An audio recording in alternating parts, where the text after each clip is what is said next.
MBBS in just 16 lakhs. Kyrgyzstan, Central America, Russia, Georgia. Orbit Global Education. ఈ రోజుల్లో మనిషి చనిపోయిన తర్వాత కూడా అవయవ దానం అనేది మహాదానంగా చెప్తున్నారు. మీ మదర్ కాలం చేసినప్పుడు మీరు ఇచ్చిన అవయవ దానానికి ప్రజలంతా జోహార్లు అన్నారు. ఒక విధంగా చెప్పాలంటే ఎవరు ఈ మధ్యకాలంలో అవేర్నెస్ పెరిగింది, అలా ఇవ్వాలి, ఇస్తే 10 మందికి, లేని వాళ్ళకి, కళ్ళు లేని వాళ్ళకి కళ్ళు, ఏ అవయవం లేకపోతే అవయవాన్ని చేయడం అనేది చాలా గొప్ప విషయం. దాన్ని కూడా మీరు ఈ విధంగా చేశారని చెప్పి అవతరాలు పాయింట్అవుట్ చేయడం నిజంగా అది బాధాకరం సార్. అంటే చాలా నీచమైన మాట కదండి అది. We need not even respond because these talks are below contempt. Contempt చేసుకోవడం కాదు, అంతకంటే కింద ఉన్న మాటలు ఇవి. మనస్థిమితం లేక లేదు యాంగ్విష్లో మాట్లాడిన మాటలు అయి ఉండొచ్చు. మా అమ్మగారి విషయంలో చాలా ఇబ్బందికరంగా జరిగింది. ఎందుకనంటే హైదరాబాద్లో ఆర్గన్ డొనేషన్ మీద అవగాహన లేని టైంలో ఆవిడ చనిపోతారని ఇంత హింట్ కూడా లేని టైంలో ఆవిడకి బ్రెయిన్ క్యాన్సర్ వచ్చింది, ట్యూమర్. ఇప్పుడు మీకు ఫ్రంటల్ పార్ట్ ఆఫ్ ద బ్రెయిన్లో ఇక్కడో ఎక్కడో ట్యూమర్ వచ్చిందనుకోండి, చూపు ఎఫెక్ట్ అవ్వచ్చు. మీరు అప్పుడు చెప్పచ్చు డాక్టర్కి సరిగ్గా కనపట్టలేదు అని. అప్పుడు స్కానింగ్ ఏదో చేస్తారు, ఇదిగోమ్మ నీకు ట్యూమర్ ఇక్కడ ఉందని చెప్పగలరు. బ్రెయిన్ ఏంటి అనంటే శరీరంలో ఎక్కడ నొప్పి వచ్చినా బ్రెయిన్కి తెలుస్తుంది. బ్రెయిన్కి నొప్పి వచ్చింది బ్రెయిన్కి తెలియదు. సో బ్రెయిన్ యొక్క ఫంక్షన్స్ ద్వారా మనం తెలుసుకోవచ్చు. ఇప్పుడు డిఫరెంట్ పార్ట్స్ ఆఫ్ ద బ్రెయిన్లో ట్యూమర్ వస్తే నడక సరిగ్గా లేకపోవటం, ఇవన్నీ జరుగుతూ ఉంటాయి. మా మదర్కి బ్రెయిన్ స్టెమ్లో వచ్చింది. Brain stem controls your breathing and your heart. అది ఎప్పుడైతే ఎఫెక్ట్ చూపిస్తుంది అని అంటే ఆ బ్రీతింగ్ ఆగిపోయినప్పుడు, మనకి వార్నింగ్ లేదు, ఏమీ లేదు.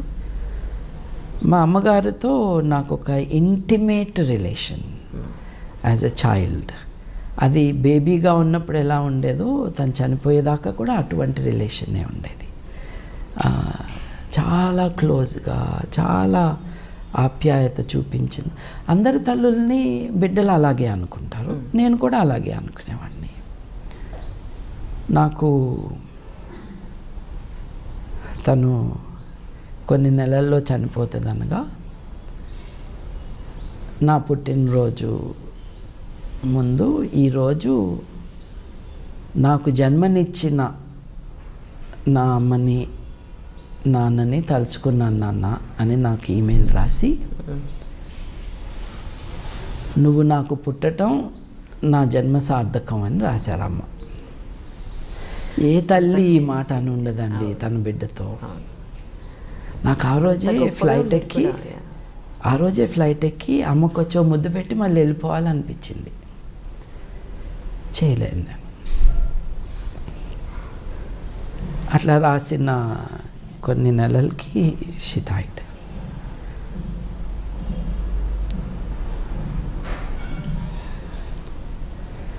మనకి జన్మనిచ్చిన తల్లి వేరే వాళ్ళకి ప్రాణం కూడా.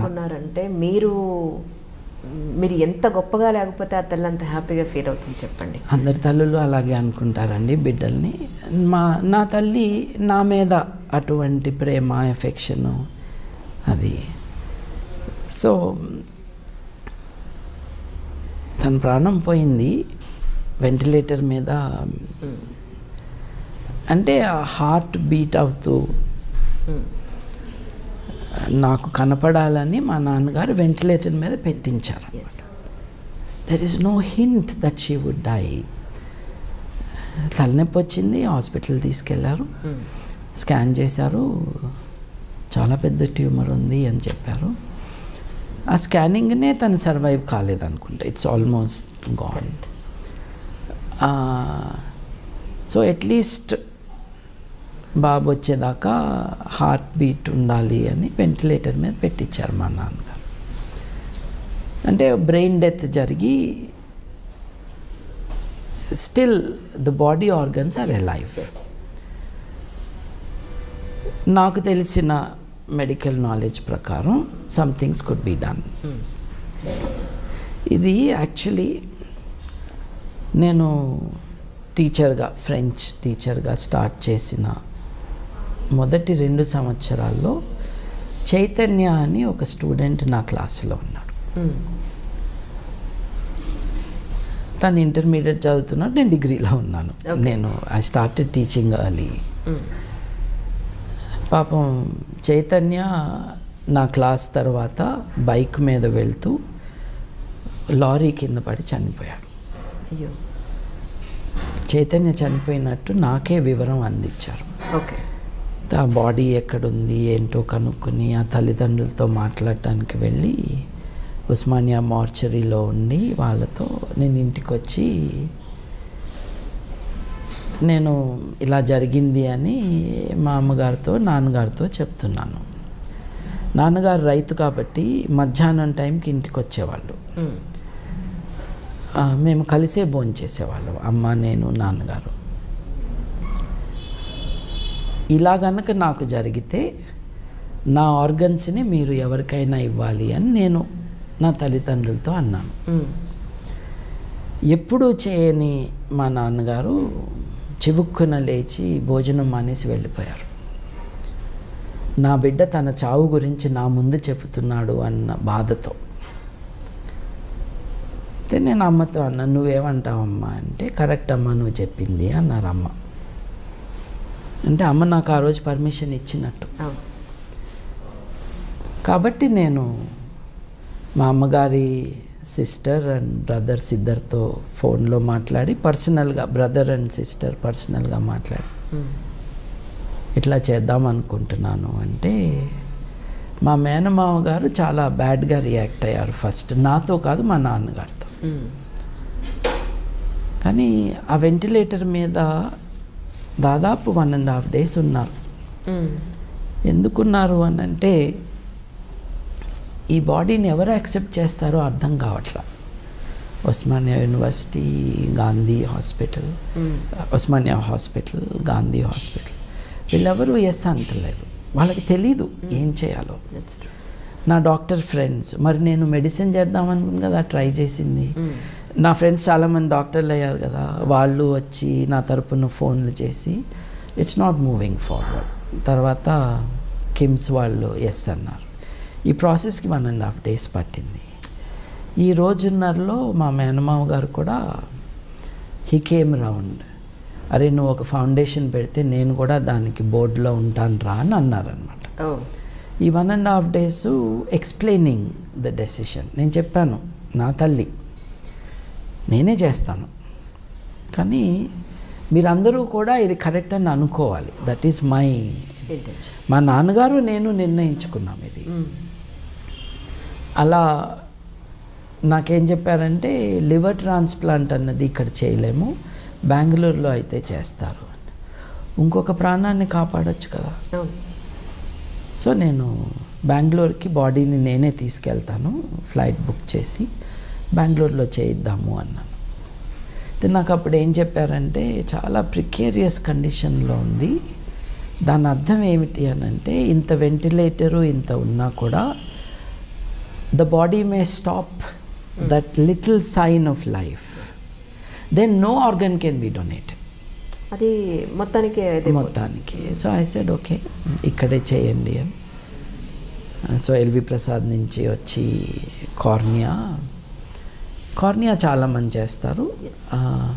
ఇన్ఫ్యాక్ట్ మా నాన్నమ్మ గారు, నేను మా నాన్నమ్మ గారిని అమ్మమ్మ అనేవాడిని, ఎందుకంటే నా కజిన్స్కి ఆమె అమ్మమ్మ కాబట్టి. ఓకే. మా నాన్నమ్మ గారు చనిపోయినప్పుడు నా కజిన్ రంగనాథ్ అందరూ సాడ్గా ఉన్నప్పుడు, లేదు మనము కార్నియా డొనేట్ చేయాలన్నా అని చెప్పి లయన్స్ క్లబ్ వాళ్ళని కాంటాక్ట్ చేసి నిజామాబాద్ డిస్ట్రిక్ట్లో మారుమూల గ్రామానికి కూడా లయన్స్ క్లబ్ వచ్చేటట్టు వాడు చేసి he made it possible to give eyesight to 2 people. Okay. అంతమందికి ఒకసారి కుటుంబంలో లెక్కలు వేశారు. మా నాన్నమ్మ గారు ఎంతమంది కుటుంబం బయట వాళ్ళకి భోజనం పెట్టారు అని. ఎందుకంటే రోజు 15-20 మంది వారాల పిల్లలు రావటం రోజు. అంటే వారానికి ఒకసారి ఒకళ్ళు వస్తారు, కానీ ప్రతిరోజు ఎవరో వస్తారు. అట్లా 3 లక్షలు ఎంతో మందికి పెట్టారు అని ఒక లెక్కలు వేసుకున్నారు. మా నాన్నమ్మ గారి గురించి అలా ఉండేది, ఒక పెద్ద సంస్థానం నడిచేది. ఆవిడ కళ్ళు ఇద్దరికి చూపివ్వటం అన్నది కూడా చాలా గొప్ప విషయం. కాబట్టి అది చేయించాడు, నా కజిన్ చేయించాడు, తను దగ్గరలో ఉన్నాడు, తను చేయించాడు. మా అమ్మగారి కళ్ళు కూడా అలా ఇవ్వటం, కిడ్నీ ట్రాన్స్ప్లాంట్ కూడా జరిగింది. డాక్టర్ గారు నేను అడిగిన ప్రశ్న ఒకటే, is there any financial transaction here అని. కిడ్నీలు అమ్ముకుంటున్నారుగా అంటే ఆయన డాక్టర్ గారు నన్ను దగ్గర తీసుకుని దాదాపు కావలించుకున్నంత పని చేసి, నేను కూడా నా ఫీజు తీసుకోవట్లేదండి మీరు చేస్తున్న దానికి, మా మెడికల్ రిజిస్టర్లో బ్లడ్ గ్రూప్ మ్యాచ్ అయ్యి బెస్ట్ ఛాన్స్ ఆఫ్ ట్రాన్స్ప్లాంట్ ఎవరికి ఉంటుందో అని మేము ఇద్దరిని అనుకున్నాము అని అన్నారు. ఇట్ సో హ్యాపెన్స్ ఒకరు హిందూ ఒకరు ముస్లిం, but blood group decided, not their religion. Blood group main match అవ్వాల్సిందే అది. అదే అప్పుడు హాస్పిటల్ వాళ్ళు ఒక పెద్ద ప్రెస్ కాన్ఫరెన్స్, మీడియా కాన్ఫరెన్స్ పెట్టి ఆ ఇద్దరు సర్వైవర్స్ని నా పక్కన దగ్గర కూర్చోబెట్టి డాక్టర్లు వచ్చి ఈ ఆర్గన్ ట్రాన్స్ప్లాంట్ అన్నది చేయాలి అని చెప్పారు. విచారకరమైన విషయం ఏంటంటే, నేను అప్పుడు ఇక్కడున్న వాళ్ళల్లో డాక్టర్లలో ఎవరు తమ డెత్ తర్వాత అవకాశం మెడికలీ కరెక్ట్ అయితే బాడీ ఆర్గన్ డొనేషన్ చేస్తారు అని, అంతమంది డాక్టర్లలో ఇద్దరే మేము చేస్తామని. డాక్టర్లు కూడా చేయటానికి సన్నద్ధంగా లేరు. So that is culturally how we are. మా నాన్నగారు ఇటీవలే చనిపోయారు 1.5 years బ్యాక్. ఆయన కేసులో only cornea was possible. Then we donated the body for medical research. అమ్మగారి విషయంలో కూడా బాడీ వాజ్ డొనేటెడ్. కాళోజీ తాతగారు మా ఫ్యామిలీకి అత్యంత ఆప్తుడు. నక్సలైట్ విషయంలో కొంచెం కోపంగా ఉండి లాస్ట్లో ఎక్కువ మాట్లాడుకోలేదు. ఆయన నక్సలైట్లు చేసిన హత్యలు తప్పు కాదని అన్నందుకు నేను మాటలు మానేశాను తాతగారితో. ఏ హత్య అయినా హత్య అన్నది నా పాయింట్. కాళోజీ గారు అమ్మ చనిపోయింది అని తెలిసి, నేనన్నా పోయి ఉంటే బాగుండేది, అమ్మాయి పోయింది అని ఏడ్చారట. మా అమ్మగారు అటువంటి ఎఫెక్షన్ ఇచ్చేవాళ్ళందరికీ. But that's the story of my mother. Organ donation అన్నది చనిపోయినా కూడా బతికే అవకాశం, అంటే బతికుండే అవకాశం, not as a personal entity, but life is so wonderful, life is unique. Everybody's life is unique. So వాళ్ళకి మనం హెల్ప్ చేయగలిగితే బాగుంటుంది.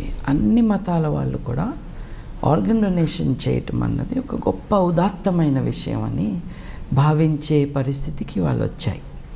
ఒకప్పుడు కార్నియా, కళ్ళు డొనేట్ అని అంటారు, యాక్చువల్లీ ఉల్లిపొర లాంటి కార్నియా మట్టుకే ఇచ్చేది, ఐబాల్ అంతా ఇవ్వరు. ఈ కార్నియా డొనేట్ చేస్తే వచ్చే జన్మలో మళ్ళీ కళ్ళు ఉండవేమో అని భయపడటము, ఇట్లాంటి అనుమానాలు, భయాలు మోడర్న్ ఏజ్లో తగ్గినాయి, పోలేదు కానీ తగ్గినాయి. ఎగ్జాంపుల్, ఇప్పుడు పిల్ల దేశం శ్రీలంక, ఎంతమంది ఉంటారన్న అక్కడ, మన దగ్గర 3 డిస్ట్రిక్ట్లు కలిపితే అంత ఉంటారు అక్కడ. అట్లాంటి శ్రీలంకలో ఇచ్చే కార్నియల్ గ్రాఫ్టింగ్కి ఇచ్చే డొనేషన్స్ మొత్తం భారతదేశం కంటే ఎక్కువ. ఇంత పెద్ద దేశం, కల్చరల్ ఇన్హిబిషన్స్ ఉన్నాయి. We should move it forward. అందరం కూడా ఆస్తులు ఎట్లా పంచాలి, నా తదనంతరం ఎలా ఉండాలి అని ఆలోచించుకుంటున్న వాళ్ళు ఇది కూడా వారి డెసిషన్గా ప్రకటించాలి. ఆఫ్ కోర్స్ చనిపోయిన వ్యక్తి he cannot implement his decision. So కుటుంబ సభ్యులతో మాట్లాడి వాళ్ళని కన్విన్స్ చేసి, ఇదేమీ రిలీజియస్గా కానీ ఇంకో రకంగా కానీ డ్యామేజింగ్ కాదు, మంటలో తగలబెడితే కాలిపోయే శరీరం, ఖననం చేస్తే కుళ్ళిపోయే శరీరం, దీనికి మనం ఇంకొక ఇంకొక లైఫ్ ఇవ్వచ్చు. It can be, the body can be in a medical hospital, medical college hospital, and then it can be use to teach. మనలాంటి వాళ్ళ ఆరోగ్యాలు కాపాడటానికి డాక్టర్లు నేర్చుకోవడానికి ఇది ఉపయోగపడుతుంది. We can do it. Even my wife's grandmother when she passed away recently we were able to do it. ఆవిడ 90 ఏళ్ళు దాటి బతికారు. 90వ ఏట కూడా మనం ఈజీగా ఇవ్వగలిగింది కార్నియా. ఓకే. సో ఎవరైనా సరే వేరే వారికి కంటి చూపు ప్రసాదించవచ్చు వెళ్తూ. It's a good thing to do. మానవాళి కోసం చేయాలి. And I hope every one will do it. ఇది ఒక ఫ్యామిలీ ట్రెడిషన్గా ఎస్టాబ్లిష్ చేసుకోవాలి.